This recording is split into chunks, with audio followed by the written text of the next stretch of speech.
সবে শেষ হয়েছে ভারত বনাম শ্রীলঙ্কা সিরিজ, আর এবার সামনে রয়েছে ভারত বনাম বাংলাদেশ সিরিজ।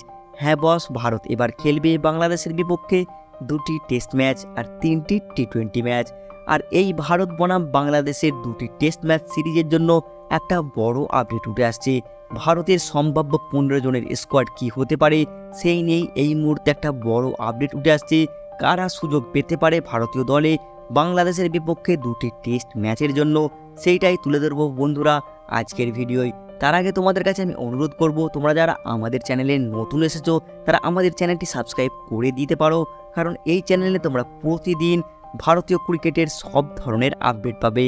আর যারা তোমরা ভারতীয় ক্রিকেটকে পছন্দ করো, ভালোবাসো, তারা এই ভিডিওটিতে একটি লাইক করে দিতেও পারো।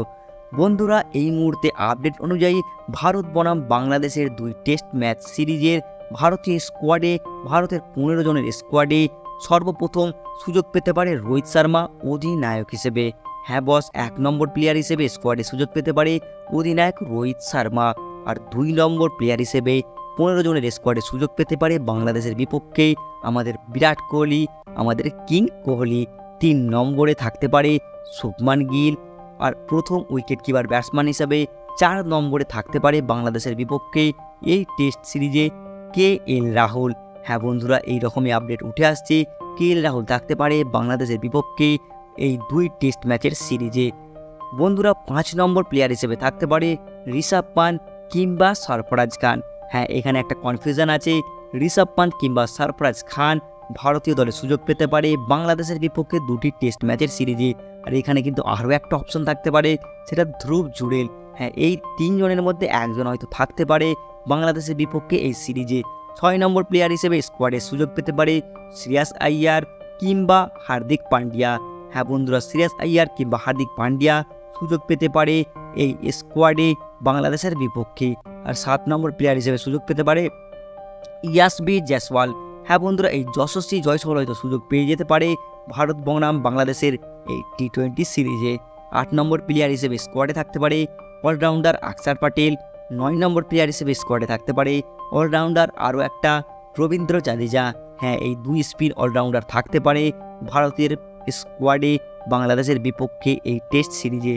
10 নম্বর প্লেয়ার হিসেবে সুযোগ পেতে পারে আর আশ্বিন।